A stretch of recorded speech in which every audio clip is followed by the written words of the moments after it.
Retire ஆயாச்சா? Vandalur elements மதுரம்ல flat வாங்கிக்கோங்கோ. ரிட்டையர்ட் லைஃபா ஆனந்தமா என்ஜாய் பண்ணுங்கோ. தொடமாட்டோம் தொடமாட்டோம், மதுவை தொடமாட்டோம், மூடுவோம் டாஸ்மார்க் இழுத்து மூடுவோம். மது ஒழிப்பு மாநாட்டுக்கு வந்த ஒருத்தருக்கு கூட கோட்டரும் கோழி பிரியாணி காசு எதுவுமே கொடுக்கலையா விடுதலை சிறுத்தை? எதுவுமே கொடுக்காம அடிச்சு சொல்ல முடியுமா? தன்னெழுச்சியாக அடித்து என்ன உறுதியாக சொல்ல முடியும். தன்னெழுச்சியாக நடத்தப்பட்ட ஒரு மாநாடு என்றால் அது விடுதலை சிறுத்தை நேற்று அக்டோபர் 2 நடந்த வரலாற்று சிறப்பு மிக்க மாநாடு. வீட்டில் தண்ணியை போட்டு வந்தாலும் சோறு போடாதீங்க, தண்டிங்க. நான் இன்னும் இளைஞருக்கு எழுச்சிப்பா சொல்றேன், செருப்பை விளக்க மரம் வச்சு அடிச்சு விரட்டுங்க. இவங்கனால அவ்வளவு சிக்கல் இந்த குடிகார குப்பைங்கனால. ஆனா அப்படிப்பட்ட காந்தி ஜெயந்தி அன்னைக்கு மகாத்மா காந்திக்கு மாலை போடாம தானே மது ஒழிப்பு மாநாடு நடத்துது. குடியார எவனு வரப்படாரா, எவனு குடிக்கப்படாரா எந்த கட்சி சொல்லியிருக்கு? எங்க தலைவர் இதுக்கு முன்னாடி அப்படியோ இப்படியோ எப்படிமா இருக்கட்டும், இனிமேல் யாரும் மதுவை தொடக்கூடாது சொன்னார்ல ஸ்டேஜ்ல. இது சாத்தியமா? இந்தியா முழுக்க மது விலக்கை அமல்படுத்துவது, தேசிய கொள்கையாக மாற்றுவது சாத்தியமா? ஏங்க ஒரே நாடுன்னு கொண்டாடுறீங்க, ஒரே நாட்டில் ஒரே தேர்தல் கொண்டாட முயற்சிக்கிறீங்க, ஒரே ரேஷன் கார்டு கொண்டாட முயற்சிக்கிறீங்க. பிஜேபி இந்த கூட்டத்தை பார்த்து பொறாமப்படுதோ அப்படிங்கிற மாதிரி நான் புரிஞ்சுக்கிறேன். பொறாம பொச்சரிப்புங்க, அது கிராமத்துக்கு சொல்லாட, நீங்க தப்பான சொல்ல நினைக்காதீங்க. விடுதலை சிறுத்தைகளை மாநாடு நடத்தினா கூட்டம் கூடுனா இல்ல பிஜேபிக்கு எங்க புகைச்சல் வருது? பெண்களுக்கு பாதுகாப்பு இல்லாத ஒரே கட்சி இந்தியாவிலேயே பிஜேபி. அந்த கட்சியில் இருந்த அக்கா கௌதமி சொல்லலையா? ராஜா ஒரு பகிரங்கமான குற்றச்சாட்டை முன்வைக்கிறாரு. இது மது ஒழிப்பு மாநாடா, மது பிரியர்கள் மாநாடா? போதைக்காருங்க அவர், போதையை போட்டு அதுதான் 500 மதுக்கடையிலே மூடி இருக்கே. அவர் மத போதைக்காரு, மத போதனைக்காரர் இல்ல, போதனை செய்பவர் இல்ல, போதையை போட்டு மக்களை பிரச்சனை உருவாக்கக்கூடியவர். எங்க நான் சவால் விடுறேங்க, நாங்க நடத்தியதை போல ஏதாவது ஒரு கட்சி நான் சவால் நடத்துங்க பாப்போம். வணக்கம். விடுதலை சிறுத்தைகள் கட்சியோட மது ஒழிப்பு மாநாடு எப்படி நடந்துச்சு? அதாவது நாங்கள் எத்தனையோ மாநாடுகள் நடத்தியிருக்கிறோம், உங்களுக்கு தெரியும். பல மாநாடுகள், கருத்துரிமை மாநாடு, கல்வி உரிமை மாநாடு, தமிழர் இறையாண்மை மாநாடு, வெல்லும் ஜனநாயகம்ன்ற மாநாடு, தேசம் காப்போம்ன்ற மாநாடு, துணை மாநாடு நடத்தியிருக்கிறோம். அந்த மாநாட்டுக்கெல்லாம் இல்லாத சிறப்பு இந்த மாநாட்டுக்கு என்னன்னா, நாங்கள் எதிர்பார்த்துருப்போம்ல, ஒரு 2 லட்சம் பேர் பெண்களை திரட்டினா போதும், அதில் 1 லட்சம் பெண்கள், ஒரு 1 லட்சம் ஆண்களை வந்தால் பரவாயில்ல அப்படின்ற மாதிரி.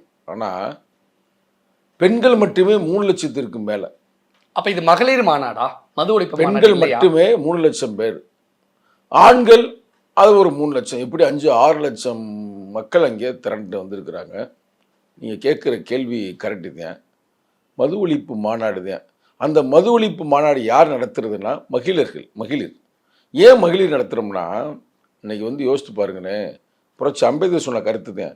ஒரு நாட்டை நீ அளவிட வேண்டும் என்றால், ஒரு நாட்டின் வளர்ச்சியை நீ அளவிட வேண்டும் என்றால், அந்த நாட்டில் இருக்கிற பெண்களின் வளர்ச்சியை வைத்துத்தான் அளவிட முடியும். ஏறக்குறைய ஒரே ஒரு ஊர் மரக்காணத்தில் மட்டும் 300 இளம் விதவைகள் 30 வயசு கூட ஆகலை, 2 குழந்தை. என்னன்னு கேட்டால், என் புருஷனை கள்ளச்சாரத்தை குடிச்சு செத்து போயிட்டார்ல. இது ஒரு சாம்பிள் தான். தமிழகம் பூரா, இந்தியா முழுக்க அப்படியே என்ன ஆகுதுன்னா, பாதிப்பு யார் அடைகிறாங்க? உண்மை சொல்கிறோம்ல, இந்த உழைக்கும் வர்க்க மக்கள் தான் பாதிப்பு அடைஞ்சிடறாங்க. மத்தால பற்றி பிரச்சனை. உழைக்கும் வர்க்கம் என்னன்னா, நீங்கள் போய் கள்ளச்சாரத்தை குடிச்சு போடுறாங்க, டாஸ்மார்க்லேயும் நல்ல சாராயம் எதுவும் விற்கிறது இல்லை, எல்லாம் மனிதனுடைய உயிரை கொள்வதற்கான ஒரு விஷத்தை தான் கொடுக்குறாங்க. அந்த விஷத்தெல்லாம் குடிச்சு கொஞ்சம் கொஞ்சமாக அது அடிக்ட் ஆகி இறந்து போயிடறாங்க. அப்போ இந்த விழிப்புணர்ச்சி யார் மூலமாக உருவாக்க முடியும்? பெண்கள் மூலமாகத்தான் உருவாக்க முடியும். என் தலைவர் மேலே ஒரு வார்த்தை சொன்னார், வீட்டில் தண்ணியை போட்டு வந்தாலும் சோறு போடாதீங்க, தண்டிங்க. நான் இன்னும் இளைஞருக்கு எழுச்சிப்பா சொல்றேன், செருப்பை விளக்க மரம் வச்சு அடிச்சு விரட்டுங்க. இது உங்களுடைய கருத்து? இது என்னுடைய கருத்து, எங்க தலைவர் சொல்லல. கரெக்டா? ஏன்னா இவங்கனால அவ்வளவு சிக்கல் இந்த குடிகார குப்பைங்கனால. இன்னைக்கு வந்திருக்கிற இளம் பெண்களை, குழந்தைகளை கற்பழிக்கிறேன் பார்த்துருக்கீங்களா? யாரானா இந்த குடிகாரன் தான். அதே நேரத்தில் அது மட்டும் இல்லை, பெரிய பெரிய கலவரம் உருவாகிறதுக்கு காரணம் சாதி கலவரம், மத கலவரம், அதே நேரத்தில் ஆணவ படுகொலைகள் செய்கிறது எல்லாமே இந்த குடிகாரங்க தான். அப்போ அந்த குடிப்பது தப்புப்பா அப்படின்னு யாரு பிறந்த நாளை சொல்றோம்? மகாத்மா காந்தி ஜெயந்தி, மகாத்மா காந்தி பிறந்த நாள்ல அக்டோபர் 2 இதை நாங்கள் நடத்துறோம். ஆனா அப்படிப்பட்ட காந்தி ஜெயந்தி அன்னைக்கு மகாத்மா காந்திக்கே மாலை போடாம தானே இந்த மது ஒழிப்பு மாநாடு நடத்திருக்கீங்க. இந்த விமர்சனம் பொது வெளியில இருக்கு. ஒரு வரலாற்றுல ஒன்று பார்த்தீங்கன்னா, இந்திய சுதந்திரம் அடைவதற்கு பாடுபட்டவர் மகாத்மா காந்தி. மகாத்மா காந்தியுடைய பிறந்த நாளில் அவளுக்கு அவ்வளோ பெரிய ஆளு உயர கட் அவுட்டு வச்சு யாரும் நிகழ்ச்சி நடத்திருக்க மாட்டாங்க. வந்து பாருங்கள், பெரிய கட் அவுட்டு மகாத்மா காந்திக்கு நாங்கள் வச்சோம், ஏன் ராஜாஜிக்கு வச்சோம், இங்கே நாங்கள் ஏன் பண்ண முடியவில்லைன்றது எங்கள் தலைவர் அந்த மேடையிலே தெளிவாக சொல்லுகிறார் அல்லவா. என்னன்னா, கர்ம வீரர் காமராஜருடைய இறந்த நாள் அக்டோபர் 2, அவருக்கு மலர் வளையம் வைத்த பிறகு அங்க மலர் வைப்பதற்கு இன்னொரு மலத்தை எடுத்துட்டு போறாரு. மலர் எடுத்துக்கிட்டு போகும்போது என்ன ஆகுதுன்னா, காந்தி சிலை எடுத்து போறாரு. அங்க என்ன ஆகுதுன்னா, நம்முடைய ஆளுநர் அறிவாளி யாரும் தெரியல உங்களுக்கு, நீங்களாம் RN ரவின்னு சொல்லுவாங்க, அன்பா RSS ரவின்னு சொல்லுவோம். அவர் அங்கே வர்றாரு. அவர் வரும்போது அங்கே இல்லைங்க, நீ ஒரு 1/2 மணி நேரம் ஆகும் அப்படின்றாங்க. எங்கள் தலைவர் அது 1/2 மணி நேரம் கழித்து மாலை வைத்த பிறகு பெறப்பட்டு அங்கே போகிறதுக்கு லேட் ஆகிப்போம். ஏன்னா இங்கே நிகழ்ச்சி நடக்குதுல்ல, அதனால் எங்கள் தலைவர் காந்தியும் ஒன்றுதேன், காமராஜரும் ஒன்றுதேன், அங்கே போகிறது இங்கேயே போட்டுருவோம்னு நேரம் அங்கே வந்துட்டார். ஆனால் அங்கே வந்து மகாத்மா காந்தியே வந்துட்டார்ல, அங்கே ஒருத்தர் வேஷம் போட்டு வந்து பார்த்தீங்களா பார்க்கலையா? அந்த அளவுக்கு வந்து நாங்கள் மகாத்மா காந்தி இந்த விஷயத்தை நாங்கள் ரொம்ப மதிக்கிறோம். ஏன்னா அவர் அகிம்சையின் உருவமாக மட்டுமல்ல, இந்தியாவில் 2 கொள்கைக்காக கடைசி வரைக்கும் பாடுபட்டார். ஒன்று மது ஒழிப்பு, இன்னொன்று என்ன, அதாவது மத சார்பற்ற நாடு இந்தியா அப்படின்னு உறுதியாக இருந்தார். விடுதலை சிறுத்தைகள் கட்சிக்கும் காந்திக்கும் சில கருத்து முரண் இருக்குங்கிறத ஒத்துக்கிறீங்களா? அது உலகம் அறிந்த உண்மைதானே. மகாத்மா காந்திக்கும் விடுதலை சிறுத்தைகளுக்கும் என்ன கருத்து முரண்? புரட்சியாளர் அம்பேத்கர் அவர்கள் பூனா ஒப்பந்தத்தின் அந்த காலகட்டத்தில் அவரை சந்திச்சு முடிச்சுட்டு, மகாத்மா சந்திச்சு முடிச்சு வெளியில் வர்றாங்க. உங்களை மாதிரி பத்திரிகையாளர் கேட்குறாங்க, மகாத்மா காந்தியை நீங்கள் பார்த்து விட்டு வருகிறீர்கள், ரொம்ப மகிழ்ச்சின்ற. Who is Mahatma? He is looking like a +2 student. How I am calling is a Mahatma. அம்பேத்கருடைய வேடுங்க அது. மகாத்மாக்கள் வந்தார்கள் போனார்கள், எங்கள் வாழ்க்கை மாறவில்லை என்றாரு. புரட்சி அம்பேத்கருடைய தத்துவம். ஏன்னா அம்பேத்கர் என்ன நினைக்கிறாருன்னா, பூனா ஒப்பந்தத்தில் எங்கள் மக்களுக்கு அவர் துரோகம் விளைத்து விட்டார். இன்னும் எங்கள் தலைவர் 90களில் சொல்லுவார், மகாத்மா காந்தி பிறந்த நாள் என்னமா சொல்லுவார், இது வந்து எங்கள் மக்கள் மேல் நடத்தப்பட்ட மாபெரும் படுகொலை என்று சொல்லுவார். பூனா ஒப்பந்தம் வரலாறு உங்களுக்கு தெரியுமில்ல, அது தடுத்து நிறுத்தியது மகாத்மா காந்தி தானே. அதுக்கு பல காரணங்கள் இருக்கிறது. அதுமாதிரி சில கொள்கை ரீதியான முரண்கள் இருக்கத்தான் செய்கிறது. ஆனால் இந்த விஷயத்தில் 2 விஷயத்தில் நாங்கள் மகாத்மா காந்தியை நாங்கள் தலை வணங்குகிறோம், பாராட்டுகிறோம். ஒன்று என்ன, மதச்சார்பு ஏற்ற ஒரு நாடு அப்படின்றது உறுதியாக இருந்தது. 2வது மது ஒழிப்பு. மது ஒழிப்புல கடைசி வரைக்கும் அவர் போராடினார். நீங்க காந்திக்கு மாலை போடாத ஒரு விஷயத்த தமிழிசை சவுந்தரராஜன் அவர்களை என்ன விமர்சனம் பண்ணியிருக்காங்கன்னா, ஒருவேளை குற்ற உணர்வு குறுத்து இருக்குமோ என்னமோ, ஒருவேளை காந்தி கொள்கைக்கும் நம்ம கொள்கைக்கும் சம்பந்தமே இல்லை, நம்ம ஏன் மாலை போடணும்னு நினைச்சாரோ என்னமோ அப்படின்னு ஒரு திருமாவளவனை விமர்சனம் பண்ணியிருக்காங்க. அக்கா அவர்களே, நீங்கள் காந்தியை பற்றி பேசுவதற்கு உங்களுக்கு எந்த வகையான அருகதையும் அல்ல. மகாத்மா காந்தியை கொலை செய்தவர்கள் யார்? கொலை செய்தவருக்கு திட்டமிட்டவர் யார்? RSS காரர்கள் தானே. அவருடைய அமைப்பில் தான் நீங்கள் இருந்தீர்கள், இருந்து கொண்டிருக்கிறீர்கள். அப்படிப்பட்டவர்கள் நீங்க எப்படி மகாத்மா காந்தியை பற்றி பேசுறீங்க? உங்களுக்கு என்ன இருக்குது? மகாத்மா காந்தியை நாங்கள் கொள்கை ரீதியாக நாங்கள் அவரை ஏற்கிறோம். நாங்கள் சொன்ன அந்த 2 கருத்தில் நீங்கள் மகாத்மா காந்திக்கு என்னைக்காவது நீங்கள் கட் அவுட் வைத்திருக்கிறீர்களா? நான் கேட்கிறேன், யாரு தமிழகத்தில் வரலாற்றில் முதல் முறையாக கட் அவுட் வைத்தது யாருக்கு? ராஜாஜிக்கு, விடுதலை சிறுத்தைகள். ராஜாஜி எங்களுக்கு அவர்கிட்ட முரண் இருக்கிறது. ஆனாலும் அவர் மது ஒழிப்பில் வரலாறு படிச்சிருக்கோம்ல. அது தந்தை பெரியார் கள்ளுக்கடை ஒழிக்க வேண்டும் என்பதற்கு தனது வீட்டில் இருந்த, தனது தோட்டத்தில் இருந்த 500 பனை மரங்களை வெட்டி வீழ்த்தினார். வரலாறு அவங்க அதனால நாங்கள் கொண்டாடுகிறோம். ஏங்க ராஜாஜிக்கு மட்டுமல்லங்க, ராஜாக்களை யாருமே வச்சிருக்க மாட்டேன் கட் அவுட்டு. வரலாற்றில் முத நாங்கள் தாங்க வச்சிருக்கிறோம். காங்கிரஸ்காரரை மறந்துருப்பாங்க, வேற எந்த கட்சிக்காரரும் மறந்துருப்பாங்க, அவரை நாங்கள் ஏன் மறக்காம செய்திருக்கிறோம்? இன்று இளைஞர்களுக்கு வந்து ஞாபகப்படுத்துறோம், ஐயா நம்ம நாடு வந்து ரொம்ப சிறப்பான நாடு, நமக்கு சில முரண்கள் இருக்கலாம், ஆனால் தமிழக பூமியில் பிறந்த வள்ளலார் மதுவை எதிர்த்தார். அதே போல ராஜாஜி எதிர்த்தார், காமராஜர் எதிர்த்தார், அறிஞர் அண்ணா எதிர்த்தார். அந்த வகையில் எழுச்சி தமிழராகிய நான் எதிர்க்கிறேன் அப்படின்னு எதிர்க்கிறேன். விடுதலை சிறுத்தைகள் சார்பா ஒட்டுமொத்த தொண்டர்களுக்கும் திருமாவளவன் ஸ்பீச்ல இருந்து ரொம்ப பிடிச்ச ஒரு 3 விஷயம் அப்படின்னா அது கோட் பண்ண முடியுமா? அதாவது 3 விஷயம் என்ன, அந்த மாநாடே சிறப்பு. நீங்க பாட்டுக்கு 1, 2, 3 என்று அடுக்கினால் நான் எதை சொல்ல முடியும்? அந்த மாநாடு ஆரம்பிச்ச நாள்ல இருந்து முடிகிற அந்த தருணம் வரைக்கும் ஒரே சிறப்பு தாங்க. அதில் இருக்கிற மிக மிக உயர்ந்த சிறப்பு என்னவென்றால், பகவான் புத்தருக்கு கட் அவுட் வச்சு இது வரைக்கும் எவனும் நிகழ்காலத்தில் எந்த அரசியல் கட்சியும் நிகழ்வு நடத்திருக்காது. அதுவே சிறப்பு. ஏன் புத்தருக்கு மது ஒழிப்பு மாநாட்டில் கட் அவுட் வச்சிங்க? பகவான் புத்தர் அவர்கள் மதுவை ஒழிக்க வேண்டும் என்பதற்காக பஞ்சசீல கோட்பாடுகளை சொல்கிறார். திருடாதே, கொலை செய்யாதே, மது அருந்தாதே, மாற்ற மலை நோக்காதே சொல்றாருலங்க. இந்த பகவத்கீதை சொல்லுது, பைபிள் சொல்லுது, குரான் சொல்லுதே. நல்லா சொல்லட்டும்ங்க. இவர்களுக்கெல்லாம் மூர்த்தவர் தானே அவரு. பகவான் புத்தரின் பஞ்சசீலத்திற்கு பிறகுதானே நீங்கள் அடுக்கிய அந்த எல்லா வரலாறுமே வருது. அப்ப அந்த முன்னோரை நாங்கள் வரவேற்கிறோம், ஏற்கிறோம். அவர் தொடர்ந்து வலியுறுத்தினார். அவருடைய பழைய வரலாறுகளை எடுத்து பார்த்தீங்கன்னா மதுவை ஒழிக்க வேண்டும் என்று அவர் ஊர் ஊரா போய் தெரு தெருவா போய் அந்த காலத்தில் சோபவானம் அப்படிலாம் பல பாடங்கள் இருந்திருக்கிறது. அதெல்லாம் தடுத்திருக்கிறாரு. அதெல்லாம் குடிக்கக்கூடாதா, அது மனிதனோட மூளையே ரொம்ப வீழ்ச்சி செய்து விடும். நடந்த வரலாறு சொல்றேன். இந்திய வரலாற்றிலேயே ஒரு மாநாட்டுக்கு காசு கொடுக்காம, பீர் கொடுக்காம, வேற ஏதாவது அது இது கொடுக்காம நடத்தப்பட்ட ஒரே மாநாட்டு விடுதலை சிறுத்தைகள் நேற்றைய மாநாடு தாங்க. மாநாடு நடத்துள்ள அனைவருமே உங்களுக்கு தெரியும், நீ ஒன்று யாருன்னு உங்களுக்கு தெரியும். எந்த மாநாடு நடத்தினாலும் ஒரு 500 ரூபா கொடுப்பாங்க, அங்கிட்டு ஒரு குவார்டரை கொடுப்பாங்க, அங்கிட்டு ஒரு பிரியாணியை கொடுப்பாங்க. ஆனால் எங்கள் மாநாட்டிற்கு வந்த அனைவருமே தன்னெழுச்சியாக வந்தார்கள். வந்து தலைவருக்கு காசு கொடுத்தாங்க. மது ஒழிப்பு மாநாட்டுக்கு வந்த ஒருத்தருக்கு கூட கோட்டரும் கோழி பிரியாணியும் காசு எதுவுமே கொடுக்கலையா விடுதலை சிறுத்தைகள்? எதுவுமே கொடுக்காம மக்கள் தன்னெழுச்சியாக அடித்து என்ன உறுதியாக சொல்ல முடியும், தன்னெழுச்சியாக நடத்தப்பட்ட ஒரு மாநாடு என்றால் அது விடுதலை சிறுத்தைகள் நேற்று அக்டோபர் 2 நடந்த வரலாற்று. ஒருத்தருக்கு கூட காசு கொடுக்கல, ஒருத்தருக்கு கூட கோட்டரும் கோழி பிரியாணி கொடுக்கலன்னு சொல்றீங்களே. எல்லாருமே தன்னெழுச்சியா வந்தாங்கன்னு சொன்னீங்களே. தன்னெழுச்சியா வந்த மக்கள் எங்க தலைவருக்கு தான் காசு கொடுத்தாங்கன்னு சொன்னீங்களே.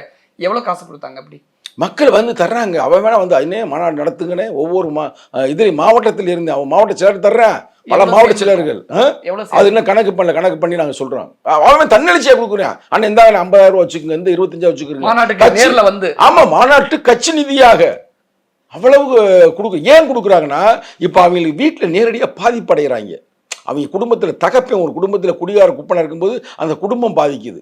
குடிக்கிற விஷயத்துல தமிழிசை சவுந்தரராஜனுக்கு திருமாவளவனுக்கும் ஒரு சண்டை மாதிரி ஒரு கருத்து யுத்தம் நடந்துகிட்டு இருக்குல்ல. அது உண்மையிலே நீ குடிப்பியா, உங்களை மாதிரி நானும் குடிக்க மாட்டேன் அப்படின்னு இந்த வார்த்தை மோதல், வார்த்தை யுத்தம் என்ன நடந்துகிட்டு இருக்கு? ஒண்ணுமே நடக்கல. தமிழிசை சவுந்தரராஜன் அக்கா இருக்காங்க, தமிழிசை அக்கா நமக்கு ரொம்ப வேண்டியவங்க. அக்கா இன்னைக்கு அண்ணன் இல்லை, யாரு ஆட்டுக்குட்டி அண்ணன் எங்கேயோ போயிட்டாரு. யாரு சொல்றேன்னு உங்களுக்கு தெரியும் நினைக்கிறேன். இந்த நாகரிகம் பெரியதை அவரை கட் பண்ணிக்கிறேங்க. அண்ணாமலை இப்போ இன்னைக்கு களத்தில் இல்லை. இன்னைக்கு படிப்பதற்கா அவர் படிச்சு கிடிச்சு வரலாம்னு போயிட்டார். இந்த சூழ்நிலை நான் தான் தலைவர்னு அக்கா வம்புக்கு இழுக்குது நம்மளை. ரைட்டா? அதனால வம்புக்கு இழுக்கு போது ஒன்றும் தப்பு இல்லை.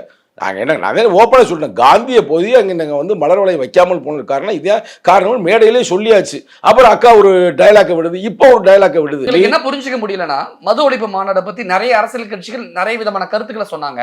ஆனா அவங்களுக்கெல்லாம் பதில் சொல்லாத உங்களுடைய தலைவர் திருமாவளவன் தமிழிசை சவுந்தரராஜனுடைய கருத்துக்கு மட்டும் குறிப்பிட்டு பதில் சொல்லியிருக்காங்களே. இல்லை, அவங்க கேட்கறது ஒரு நியாயமான ஒரு கேள்வியா இருந்தால் நம்ம கடந்து கூட போயிடலாம். பேசுவதே ஒரு வம்புக்கு இழுக்கிற மாதிரி. அப்படி என்ன தமிழிசை சவுந்தரராஜன் திருமாவளவன் வம்புக்கு இழுக்கு? அது தவறான கருத்துல. அந்த பேசின கருத்தே காந்தியை நீங்கள் வீர வணக்கம் செலுத்தவில்லை இங்க சொல்லாடல், நீங்க அவருக்கு மலர் வளையம் வைக்கவில்லை உங்கள் சொல்லாடல். என்ன காரணம்? அதுக்கு பின்னாடி பல காரணம் இருக்குன்னு அது ஒரு வார்த்தையை சொல்றாங்க. அந்த வார்த்தை தான் இப்ப நீ கேட்டீங்க கொஞ்சம் நேரத்துக்கு முன்னாடி. அப்படி அக்கா பேசுதுன்னா ஒருவேளை நான் கரெக்டா தான் இருக்கிறேன்.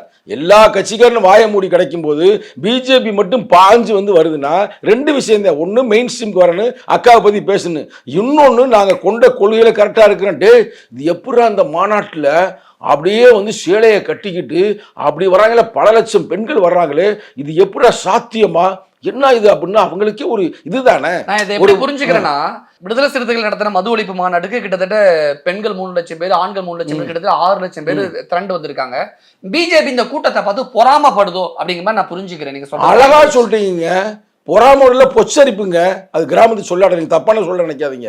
பொறாமன்றது நீங்க சொல்ற நார்மலான சொல்லாடல். பொச்சரிப்பு ஆத்தாடி என்னன்னா நம்ம இந்தியா லெவலில் பெரிய கட்சியா இருக்கிறோம். நம்ம ஊபி நினைச்சா கூட இப்படி கூட்ட முடியாது, குஜராத் நினைச்சா கூட கூட்ட முடியாது, எந்த கட்சியும் கூட்ட முடியாது. இது ஒரு சின்ன கட்சி, வெறும் 2 MP உள்ள வச்சிருக்க கட்சி, ஒரு 4 MLA வச்சிருக்க கூட்டி இவ்வளவு கூட்டத்தை கூட்டி விட்டாங்களே அப்படின்னு அந்த அம்மாவுக்கு ரொம்ப. விடுதலை சிறுத்தைகளை மாநாடு நடத்தினா கூட்டம் கூடுனா இதுல பிஜேபிக்கு எங்க புகைச்சல் வருது? அவங்களால ஒரு ஆளையும் சேர்க்க முடியலையா? இருந்தவன் பூரா வெளியில போய்கிட்டு இருக்காங்க. அக்கா காயத்ரி எங்க இருந்துச்சு? அந்த கட்சியிலே இருந்துச்சு. டாக்டர் பாய் பாய்னு சொல்லிட்டு அந்த அக்கா போயிருச்சு. பெண்களுக்கே பாதுகாப்பு இல்லை. ஒருத்தர் போனதுனால ஒட்டுமொத்த கட்சியும் விமர்சனம் பண்ணாங்க. கௌதமி அக்கா போலையா? என்னங்க ஒரு ஆள் 2 பேர் போயிருக்காங்க. குஷ்பு அக்கா போறாங்க. அது தெரியுமா தெரியாத உங்களுக்கு? போகல இல்ல இன்னும் போக போறாங்க. குஷ்பு ஏன் பிஜேபி விட்டு வெளியில போகணும்? அந்த அக்கா சொல்லிட்டாங்க இங்க பெண்களுக்கு பாதுகாப்பு இல்லை, இங்க ரொம்ப சிக்கலா இருக்கு, பெண்களையே மதிக்க மாட்டாங்க, ஒரு இது பண்ண மாட்டாங்க. அந்த அக்கா நீங்களா சொல்றீங்க? இல்ல இல்ல, செய்திகள் ஒன்று இருக்கிறது. நீங்கள் அதிவிரைவில் பாருங்கள். பெண்களுக்கு பாதுகாப்பு இல்லாத ஒரே கட்சி இந்தியாவிலேயே பிஜேபி. இப்படி ஒரு குற்றச்சாட்டை பிஜேபி மீது வச்சீங்கன்னா ஆதாரம் கேட்பாங்க பிஜேபில இருந்து உங்ககிட்ட. சொல்லட்டுமா ஆதாரத்தை? சொல்லுங்க. பட்ட பகல்ல ஒரு அக்கா வந்து சேர்ந்தாங்க, ஏடிஎம்கே பேர் சொல்ல விரும்பல, ஏடிஎம்கேல இருந்தாங்க, ஜெயலலிதா அம்மாவை எதிர்த்தாங்க, அவங்க அந்த கட்சியில சேர்ந்தாங்க. பக்கத்துல அந்த அக்கா போகும்போது அக்காவை எப்படி நசுக்கி எடுத்தாங்க எடுக்கலையா? உலகத்துல எங்கேயாவது இதுமே நடக்குதா? ஒண்ணு யதார்த்தமா கைப்பட்டாங்க, ஏதோ அது இயல்பா பட்டுச்சு. சரி ஐயா, நீ யதார்த்தமே வச்சுக்கீங்க, ஒன்றும் பிரச்சனை இல்லையா? அண்ணாமலை என்ன சொன்னாரு, நான் வந்து எங்க இதுக்குள்ள போகும்போது நான் டோர் எல்லாம் திறந்து வச்சிருவேன், கண்ணாடி போட்டு கிளாஸ் போட்டிருப்பேன், அது உள்ளத்தே நான் உட்கார்ந்து பேசுவேன் அப்படின்னு சொன்னாரு. இதுக்கு என்ன அர்த்தம்? சொல்றீங்களா? அதுக்கு என்ன அர்த்தம் அதை சொல்லுங்க. அது மாதிரி அது மக்களுக்கு புரியும், உங்களுக்கு புரியாத நான் என்ன பண்ண முடியுது? ராகவன் ஒருத்தர் இருந்தார், அவர் பண்ண சேட்டையெல்லாம் நீங்க பாத்தீங்களா பார்க்கலையா? அந்த கட்சியில் இருந்த அக்கா கௌதமி சொல்லலையா, நடிகை கௌதமி சொல்லலையா, நான் இங்க மன துயரத்துல இருந்து ரொம்ப சிக்கல்ல இருந்து சொல்லலையா? எத்தனையோ பேருங்க யாருமே உருப்படியா வச்சுக்கிறதே இல்லை. எல்லாரும் ஒரு நேர்மையான ஆட்கள் அந்த கட்சிக்கு போனா கழட்டி விட்டுருவாங்க. இதெல்லாம் பார்த்துட்டு அந்த அக்கா இருக்காங்களே, அந்த தமிழிசை அக்கா புதுசா வந்துட்டு என்னடா அப்படி இருக்குது அப்படின்னு ஒரு போராமையில பேசிட்டாங்க. நான் ஏன் உங்க சொல்லாடல் ஏன் சொல்லாடல் பொச்சரிப்புல பேசிட்டாங்க. எங்க நான் சவால் விடுறேங்க, நாங்க நடத்தியதை போல இவ்வளவு பேர் வந்தான்னு வரலாறு தெரியும், அதே மாதிரி உளவுத்துறை ரிப்போர்ட் தெரியும். ஏதாவது ஒரு கட்சி நான் சவால் நடத்துங்க பார்ப்போம், நடத்துங்க. யாரும் நடத்த முடியாதுங்க. இது மக்கள் வந்து மக்கள் புரட்சி. அதிமுக திமுக இது மாதிரி பயங்கரமான பல லட்சம் பேரை திரட்டி மாநாடு நடத்தியிருக்காங்க. அவங்களுக்கே தெரியும், நீங்க எதுக்கு சரி, அவங்களுக்கே தெரியும். நம்ம நல்ல காசு கொடுத்து நல்ல குவார்டர் கொடுத்து பிரியாணி கொடுத்தே நடத்தினா அவங்களுக்கே தெரியும். சோமபானம்னா அந்த காலத்திலே குடிச்சிருக்காங்கடா, சூரபானம்னா அந்த காலத்திலே குடிச்சிருக்காங்கடா அப்படின்ற மாதிரி போய்கிட்டு இருக்கிறாங்க. ஆனால் இஸ்லாமியர்கள் அவனை முட்டு கொடுத்து பேசலை. இஸ்லாமியருடைய அந்த புனிதர் என்று சொல்லப்படுகின்ற திருக்குறானை நான் படித்திருக்கிறேன். திருக்குறானிலேயே முகமது நபி சொல்லுகிறார், என்ன சொல்றாருன்னா, இருக்கிற கொடுமையிலே ரொம்ப மோசமான ஒரு கொடுமையான செயல் என்னன்னா மது அருந்துறது. பைபிள்லயும் இருக்கு சார், கீதையிலயும் இருக்கு. ஏன் நீங்க குறிப்பிட்ட குரானை மட்டும் சொல்றீங்க? இப்ப அடித்தட்டு மக்கள் குடிக்கிறாங்க அப்படின்னு கூட சொல்லலாம், இயல்பு நிலையில இருக்கிறவங்க உழைக்கும் வர்க்கத்தினர் குடிக்கிறாங்கன்னு கூட இங்க பயன்படுத்தலாம். இஸ்லாமியர்கள் பெரும்பாலும் குடிப்பதில்லை, அடித்தட்டு இந்து மக்கள் மட்டும் குடிக்கிறார்கள் அப்படின்னு பின் பண்ணி பாயிண்ட் பண்ணி சொல்லும் பொழுது அது அரசியல் விமர்சனமா தானே? அரசியல் விமர்சனம் அல்ல, அது ஒரு யதார்த்த உண்மையின் ஒரு தாக்கத்தை ஏற்படும். ஒரு யதார்த்த உண்மையின் வெளிப்பாடை உண்மையை சொல்லுகிறார். நம்ம சொல்றேன், சவுதி அரேபியாவுக்கு நான் சென்று இருக்கிறேன், அங்கு மது தடை செய்யப்பட்டிருக்கிறது. அரப் கண்ட்ரியில ஷார்ஜா என்ற நகரம், துபாய்க்கு அருகில் இருக்கிற நகரத்தில் இன்று வரையிலும் அங்கே வந்து யாருக்குமே எங்கேயுமே மது கிடைக்காது. பல பொருள் சொல்லிடுறேன், பல ஊர்கள் இருக்கிறது. அதே மாதிரி முகமது நபி வந்து வலியுறுத்துகிறார், என்ன சொல்றாருன்னா, அனைத்து கொடுமைகளுக்கும் பிரச்சனைக்கும் தாயகம் மதுதான் அப்படின்றார். மதுவை கடுமையாக அவர் எதிர்த்திருக்கிறார். அவனுக்கு சொர்க்கத்தில் கூட இடம் கிடைக்காது என்ற அளவுக்கு சொல்லியிருக்கிறார். நீங்கள் சொல்கிற மாதிரி பைபிளையோ இல்லை நீங்கள் சொல்கிற மாதிரி நான் அதையும் படிச்சிருக்கேன், பைபிளும் படித்திருக்கிறோம், பகவத்கீதையும் படித்திருக்கிறோம். அதில் எங்களையும் குறிப்பாக மது அருந்துவதால் இவ்வளவு கொடுமைகள் இருக்கிறது என்று வலியுறுத்தி சொல்லவில்லை. ஆனால் மகான்கள் சொல்லியிருக்கிறார்கள். ஏன் நம்ம வள்ளலார் வாடிய பயிரை கண்ட போதெல்லாம் வாடினு சொன்னார், மதுவை எதிர்த்திருக்கிறார், கடுமையாக எதிர்த்திருக்கிறார். ஏன் புத்தர் என்ன வேற இதா? அவரும் இந்து அந்த காலத்தில் இருந்த இந்தியாவில் பிறந்தவர் தானே, அவரும் எதிர்த்திருக்கிறார். இப்படி மகான்கள் எதிர்த்திருக்கிறார்கள், அதில் மாற்று கருத்தில் மகாத்மா காந்தியாரு அவங்களும் எதிர்த்திருக்கிறார்கள், அதை நான் உடன்படுகிறேன். ஆனால் நீங்கள் நிகழ்காலத்தில் நீங்கள் பார்த்தீங்கன்னா இஸ்லாமியர்களோட நீங்கள் கம்பேர் பண்ண, உங்களுக்கே நண்பர்கள் இருப்பாங்க, ரொம்ப ரேர். எங்கள் தலைவர் அந்த கணக்கு சொல்ற, அதாவது 90 விழுக்காடு அவர்கள் அருந்துவதோ இந்து மக்கள், நம்ம மக்கள் தான் இந்து, நான் இந்து தானே, நீங்கள் இந்து தானே. நம்ம மக்கள் வந்து குடிச்சுப்பட்டு இது பண்றாங்க. இப்போ ஒரு திருமணம் நடத்தினோம்னா வாங்கிடா என்னடா மறந்துட்ட, பிரச்சனை பண்ண வாங்கிடா சொல்றாங்க சொல்லலையா? அப்ப இது ஒரு கலாச்சாரத்தோடு பின்னி பிணைந்து விட்டது. அப்ப அதை எதிர்க்க வேண்டிய பொறுப்பு நமக்கு இருக்குல்ல. இந்துக்களை நாங்கள் காப்பாற்றுவோம் என்று சொல்லுகின்ற பிஜேபி, ஆமா இந்து மதத்தில் இருக்கின்ற இந்து மக்கள் குடிக்கிறாங்கன்னா அதை நிப்பாட்டு. குஜராத்தில் மட்டும் நீ நிறுத்தினீல, உன்னை பாராட்டுறான். நீங்க வந்து இன்னைக்கு அதை கண்டினியூஸாக வச்சிருக்கிறீங்க. இன்னைக்கு நீங்க தானே பாரத பிரதமர் ஆகிட்டீங்க. குஜராத் மட்டும்தான் உங்க ஊரா? அது மட்டும்தான் காந்தி பிறந்த இடமா? ஏன் இந்தியாவிற்கு அவர் தானே தந்தை, தேச பிதான்றீங்க, ஏன் நிறுத்து? நல்லது தானே, நான் கெட்டதா சொல்றேன், நல்ல விஷயம் தானேங்க. நீங்களா இன்னைக்கு வந்து கேள்வி எப்படி கேட்டிருக்கணும்னா, உண்மையிலே சிறப்புங்க, என்ன கூட்டமுங்க, உண்மையிலே ரொம்ப பாராட்டுறேங்க அப்படின்னு ஒரு பாராட்டை போட்டுவிட்டு நீ என்ன பண்ணிருக்கணும்னா, இது மாதிரி எல்லாருமே ஒரு உறுதிமொழி ஏற்கீங்க. இங்க இது சொல்ற இன்னொரு சவால் வர்றேங்க, எந்த கட்சியிலையாவது ஒரு தேசிய கட்சியாக இருக்கட்டும் இல்லை மாநில கட்சியாக இருக்கட்டும், குடியார எவனும் வரப்படாரா, எவனும் குடிக்கப்படாரா எந்த கட்சி சொல்லியிருக்கு? எங்கள் தலைவர் அது இதுக்கு முன்னாடி அப்படியோ இப்படியோ எப்படிமா இருக்கட்டும், இனிமேல் யாரும் மதுவை தொடக்கூடாது சொன்னார்ல எங்கள் ஸ்டேஜில். நான் என் வாழ்க்கையில் இதுவரை நான் மதுவை தொட்டதில்லை, அதுபோல் யாரும் தொடவில்லை என்று ஒரு ஆள் சொல்லுங்க. ஒரு ஆள் கட்சியில இது வரைக்கும் இந்தியாவுக்குள் இருக்கிற அரசியல் தலைவர்கள்ல மகாத்மா காந்தியை விடுங்க, அதற்கு பிறகு புரட்சி அம்பேத்கரை விடுங்க, யாராவது ஒரு தலைவர் சொன்னா சொல்லுங்க, நீங்க சொல்லுங்க. விடுதலை சிறுத்தைகளாகவே இருந்தாலும் குடிச்சா மாநாட்டுக்கு வரக்கூடாதுன்னு திருமாவளவன் சொன்னார். ஆமா, ஸ்டேஜ்ல சொன்ன ரெக்கார்டு இருக்குல்ல, ஸ்டேஜ்ல சொல்லியிருக்காருங்க. எவ்வளவு பெரிய சிறப்பு இது, வரலாற்றுல போகணும்ல. நாங்கள் அறிவிக்க போகிறோம் இன்னும் கொஞ்ச நாள்ல. இன்னும் அதிபர் ஏன்னா இது வந்து இன்னும் என்ன முடியல அறிவிக்க பயணம். போறீங்க? எங்கள் தலைவர் இப்போ இது வந்து முடிச்ச அப்புறம் கையெழுத்து பிரதியை உருவாக்குகிறார். 100 நாட்களில் 50 லட்சம் பேருக்கு உருவாக்குவதற்கு அது வாங்கி முடிச்சதுமே எங்கள் தலைவர் பிரகடனப்படுத்துவார் கட்சியோட ஒரு உறுதிமொழியாக கட்சியில் இருக்கின்ற யாருமே குடிக்கக்கூடாது என்று. அந்த லெவலுக்கு எங்கள் தலைவர் போயிட்டாருங்க. இந்த தேசத்தை பாதுகாக்கணுன்ற எண்ணத்தில். ஏன் சொல்லுங்களேன், ஒரு கட்சி சொல்லுங்க. இல்லப்பா இந்த கட்சிக்காரன் சொல்லிட்டாப்ல, இந்த கட்சிக்கார தலைவர் சொல்லியிருக்கிறார், யாரும் சொல்ல மாட்டேன். ஏன்னா அவர்களுக்கெல்லாம் எண்ணம் என்னவென்றால் தொண்டர்களை ஓட்டு போடுபவர்களை குழப்பத்திலே வைப்பது, மயக்கத்திலே வைப்பது. அப்படி வச்சிருந்தா நம்ம நினைக்கலாம் சாதிக்கலாம். ஆனால் எங்கள் தலைவருக்கு அந்த எண்ணம் இல்லை. ஒவ்வொரு தொண்டனும் ஒவ்வொருத்தனுமே வந்து விழிப்புணர்ச்சியாக இருக்க வேண்டும். அவரை சொல்லுங்க விழிப்பா எரு நெருப்பா எருன்னு சொன்னவருங்க. அப்போ மாணவர்களை அரசியல்படுத்துகிறார், இளைஞரை அரசியல்படுத்துகிறார். அந்த காரணத்துக்காக எங்கள் நிகழ்ச்சியை பார்த்த பிறகு இந்தியாவில் இருக்கின்ற அனைத்து மாநிலத்திலும் இருக்கின்ற இளைஞர்கள் ஆதரவு நீ பார்த்திருப்பீங்க. அவருடைய ட்விட்டர்ல எடுத்து பாருங்க. ஜப்பான்ல இருந்து சில பெண்கள், வெளிநாட்டுல இருந்து சில பெண்கள் திருமாவளவனை வாழ்த்தி அந்த பேரெல்லாம் ரொம்ப அழகா ஆமாங்க. அது மட்டுமல்ல, வெளிநாடு பல நாடுகளில் இருந்து வாழ்த்துறாங்க. நம்ம நாடுதான் மெயின். இப்ப நம்ம நாடு எடுத்துக்கிட்டீங்கன்னா காஷ்மீர் லாங்குவேஜ்ல பேசுறாங்க, இன்னொன்று மைத்திரி லாங்குவேஜில் பேசுகிறாங்க, இன்னொருத்தன் வந்து ஒரிஷா லாங்குவேஜில் பேசுகிறான், இன்னொரு பெண் வந்து பஞ்சாப் லாங்குவேஜில் பேசுகிறாங்க. அதை விட இன்னைக்கு தமிழகத்தில் மட்டுமல்ல இந்தியாவிலே பெரிய பெரிய அறிஞர்களை உருவாக்கிய ஒரு கல்லூரி என்றால் JNU, Jawaharlal Nehru university in Delhi. அந்த யூனிவர்சிட்டியில் இருக்கிற மாணவர்கள் எங்களுக்கு ஆதரவு. அப்ப இவ்வளவுக்கு ஒரு விழிப்புணர்ச்சி இந்தியா போல உருவாக்குகிறோம் என்றால் இது சாதாரண விஷயமா? மது ஒழிப்பு மாநாட்டில் 12+1 13 தீர்மானங்கள் ஒட்டுமொத்தமா நிறைவேற்றி இருக்கீங்க. மதுவிலக்கே தேசிய கொள்கையாக்கணும் அப்படின்னு முதல் தீர்மானம் வச்சிருக்கீங்க. இது சாத்தியமா? இந்தியா முழுக்க மதுவிலக்கை அமல்படுத்துவது, தேசிய கொள்கையாக மாற்றுவது சாத்தியமா? நீங்க 47க்கு முன்னாடி பிறந்திருந்து ஒருவேளை நீங்க மகாத்மா காந்தி இதுமே உட்காந்து காலம் மாறி போச்சு. கேள்வி நீங்க அவர்கிட்ட கேட்டு அவர்கிட்ட அப்ப ஈசின்றேன் அப்படி கேட்டு வெள்ளக்காரனை எதிர்த்து நீங்க போட்டுட்டு இந்தியாவுக்கு சுதந்திரம் வாங்கி கொடுத்துருக்கீங்க, நீங்களே ஆடையும் இல்லாம ஒண்ணும் இல்லாம எப்படி இருக்கிறீங்க, உங்களால சுதந்திரம் வாங்கி தர முடியுமா நீ கேட்டிருப்பீங்க. அது மாதிரி இருக்கு இந்த கேள்வி. அப்படி அல்ல, சாத்தியம் என்று நினைத்தால் சாத்தியம் தான்.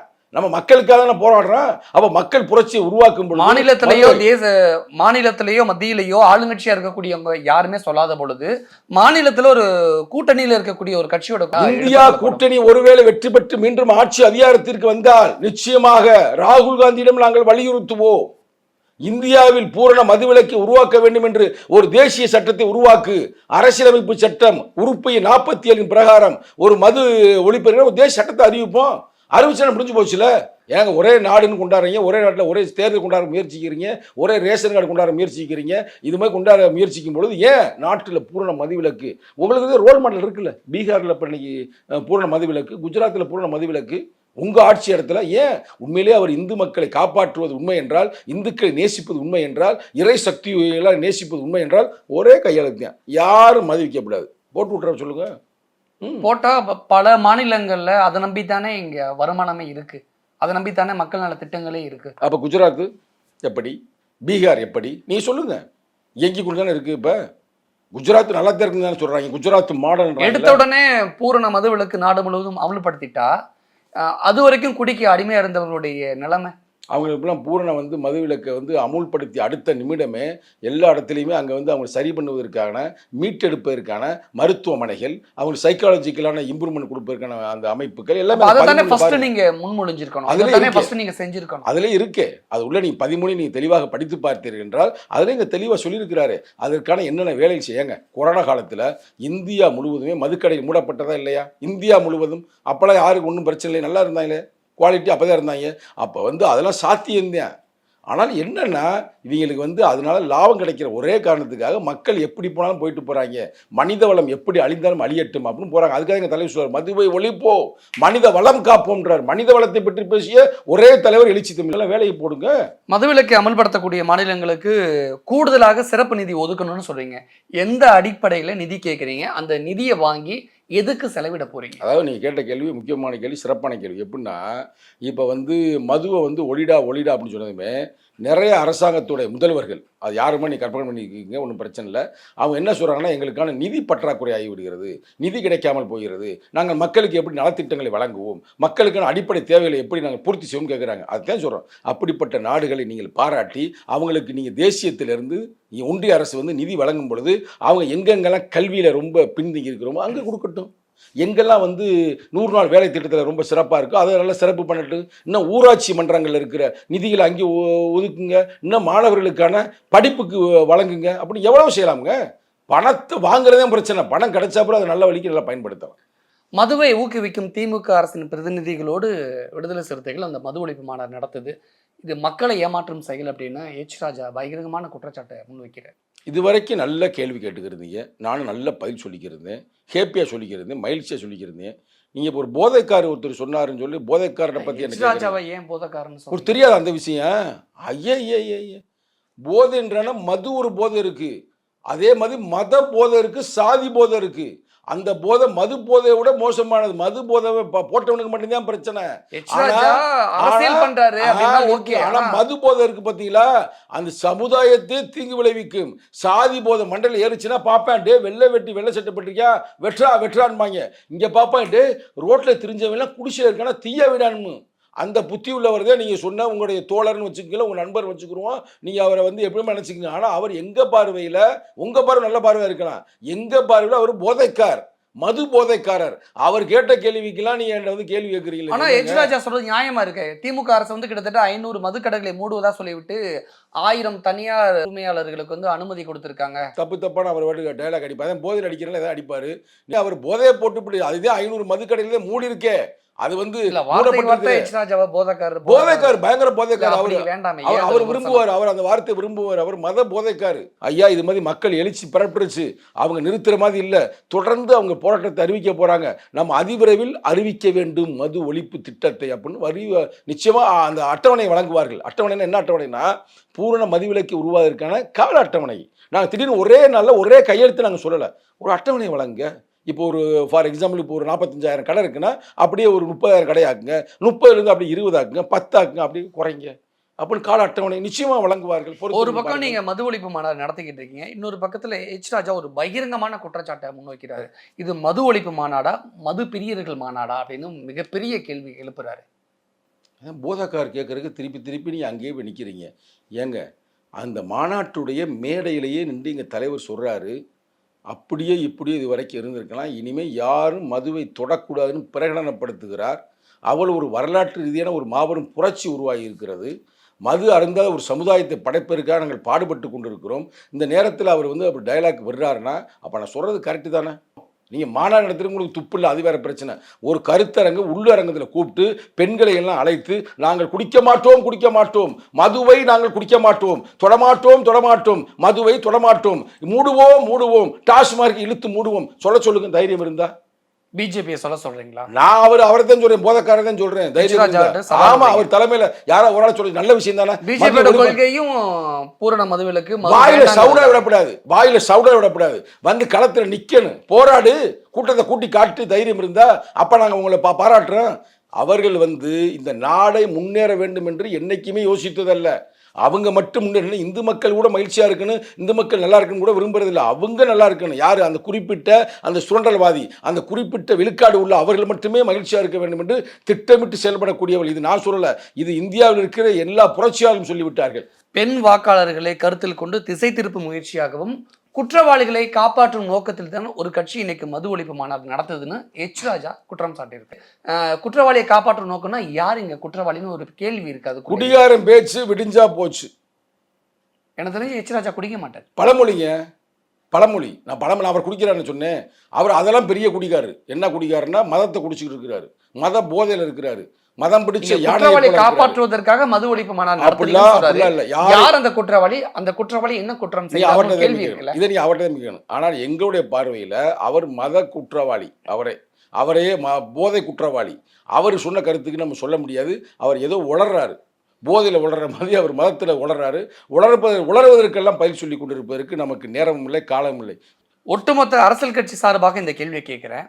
மது ஒழிப்பு மாநாடு நடத்துவதற்கு முன்போ அல்லது நடத்தியதற்கு பின்போ முதலமைச்சர் மு.க. ஸ்டாலினிடம் உங்களுடைய தலைவர் திருமாவளவன் நேரில் போய் சந்திச்சு பூரண மதுவிலக்கை பற்றி சாத்தியம் இல்லையா அப்படிங்கிற விஷயங்களை பற்றி டிஸ்கஸ் பண்ணாங்களா? என்ன முடிவுகள் அல்லது என்ன மாதிரியான விஷயங்கள் விவாதிக்கப்பட்டது? அதை பற்றி உங்கள் தலைவர் என்ன சொன்னார்? அதாவது இந்த மாநாடு நடத்துவதற்கு முன்னால் அவர் வெளிநாட்டிலிருந்து பயணத்தை முடித்துவிட்டு தமிழகத்திற்கு வந்தார். எங்கள் தலைவரை அழைக்கப்பட்டார். நேரில் சென்று இந்த கொடுத்துருக்கும் அந்த 12+1 13 அந்த தீர்மானங்களை அந்த காலகட்டத்திலேயே அவர் கையிடமே கொடுக்கப்பட்டிருக்கிறது. நிச்சயமாக அதற்கான முயற்சியை நான் எடுக்கின்றேன் என்று உறுதியளித்திருக்கிறார். நாங்கள் யாரையும் அழைக்கல, அவராத்தான் அவங்க கட்சியில் இருக்கின்ற மூத்த 2 தலைவர்களை அனுப்பி வைத்திருக்கிறார். இப்போ அங்கே களத்தில் இருந்த நிலவரமும் தெரியும், நேரில் நாங்கள் சந்தித்திருக்கிறோம். இன்னமும் அதிவிரைவில் எங்கள் தலைவர் நிச்சயமாக சந்திப்பார். நிச்சயமாக பூரண மதுவிலக்கு உருவாகின்ற வரையிலும் எங்களுடைய போராட்டம் தொடரும் என்பதில் நாங்கள் தீர்க்கமாக இருக்கிறோம், உறுதியாக இருக்கிறோம், உண்மையாக இருக்கிறோம், நேர்மையாக இருக்கிறோம். தொடர்ந்து நாங்கள் மனித வளத்தை காப்போம், போராடி கொண்டே இருப்போம். மது ஒழிப்பு மாநாடு பற்றி நிறைய விஷயம் எங்க கூட ஷேர் பண்ணிக்கிட்டீங்க. மிக்க நன்றி. நன்றி, வணக்கம். ரிட்டையர் ஆயாச்சா? வண்டலூர் எலமெண்ட்ஸ் மதுரம்ல பிளாட் வாங்கிக்கோங்க. ரிட்டையர்ட் லைஃபா ஆனந்தமா என்ஜாய் பண்ணுங்க.